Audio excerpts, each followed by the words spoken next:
Yo, halo kawan, kembali lagi dengan aku Sidik dari SMKN 11 Bandung. Pada video kali ini, aku akan membahas tentang IP address dan juga subnetting. Nah, kita mulai dulu dari yang pertama-tama, yaitu konsep dasar IP dan subnetting. Apa itu IP address? Ketika suatu perangkat ingin terhubung ke perangkat lainnya, baik menggunakan koneksi wireless atau kabel maupun wireless atau non-kabel, setiap perangkat memerlukan identitas berupa alamat unik. Identitas inilah yang dinamakan IP address. Tanpa IP address, perangkat tidak dapat saling menghalangi atau bertukar data dalam jaringan. Nah, sekarang kita masuk ke sekarang kita lanjut. Apa itu subnetting?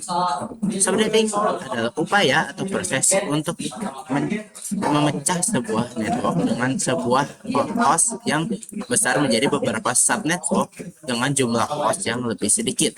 Teknik ini membuat skala jaringan lebih terorganisir, aman, efisien, dan tidak dibatasi oleh kelas-kelas IP konvensional. Nah, di sini ada 3 jenis IP khusus dalam jaringan.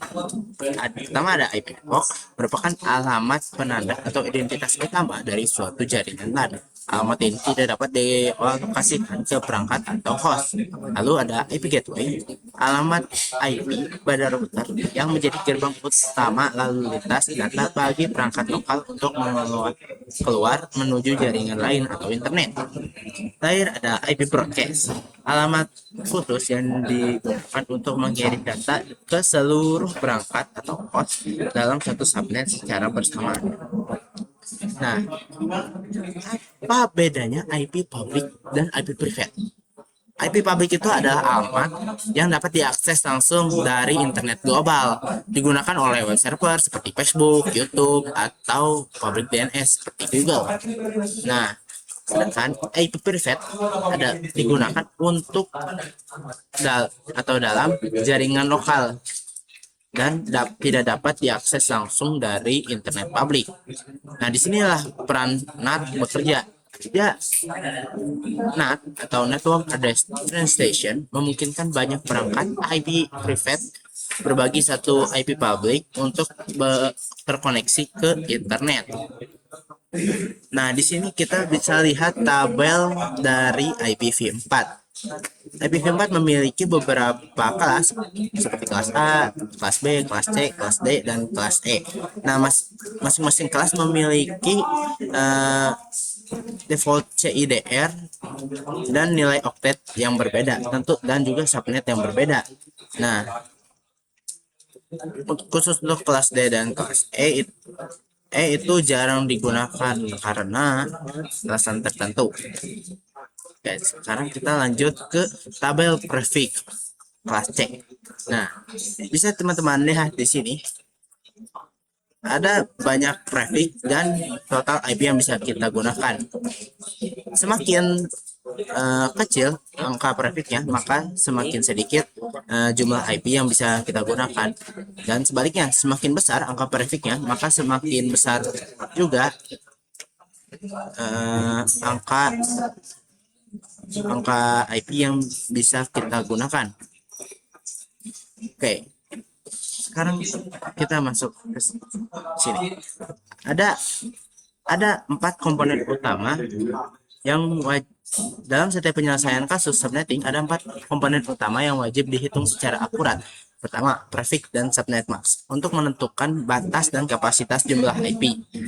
Lalu IP network untuk alamat identitas utama kelompok subnet. Lalu ada IP address untuk alamat pengiriman pesan massal dari subnet, dan ada range IP usable untuk alamat IP yang bisa terpasang pada perangkat. Nah, di sini ada beberapa metode pengiriman IPv4. Pertama ada UNICAS atau biasa disebut dengan one-to-one communication, yaitu pengiriman data dari suatu host pengirim secara langsung ke satu host tujuan tertentu saja. Lalu ada multicast atau one-to-many communication, yaitu pengiriman data dari satu host ke sekelompok host terdaftar yang membutuhkan informasi tersebut. Terakhir ada broadcast atau yang bisa disebut dengan one-to-all communication, yaitu pengiriman data dari satu host ke seluruh perangkat yang terhubung dalam satu jaringan atau subnet. Nah, di sini kita memiliki dua perangkat yang dapat membantu kita dalam penggunaan IP. Kita bahas yang pertama dulu, yaitu switch. Fungsi utamanya adalah untuk mengkoneksikan perangkat-perangkat yang berada dalam satu network atau dalam satu subnet yang sama. Bekerja pada layer kedua atau data link menggunakan MAC address untuk menentukan data antar komputer dalam jaringan lokal. Nah, lalu ada router. Fungsi utamanya adalah untuk mengkoneksikan dan mengarahkan data antar perangkat yang berada di network yang berbeda.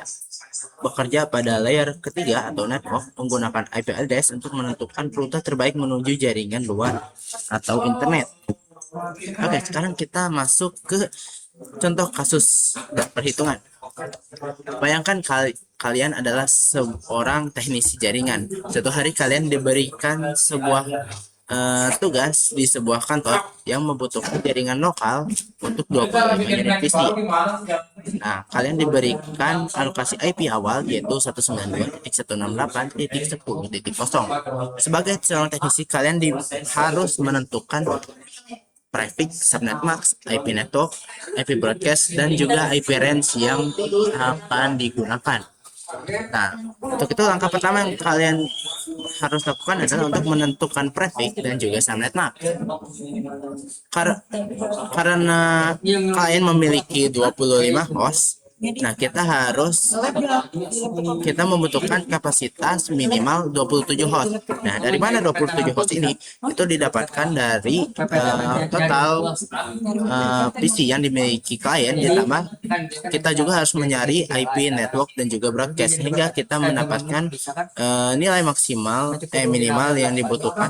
IP yang kita butuhkan adalah 27 IP. Nah, untuk itu kita membutuhkan prefix yang sesuai dengan ini adalah prefix 27. Kenapa? Karena kapasitas dari prefix ini bisa mencapai 32 IP. Nah, langkah kedua kita harus menghitung blok subnet. Nah, cara mengukurnya gini.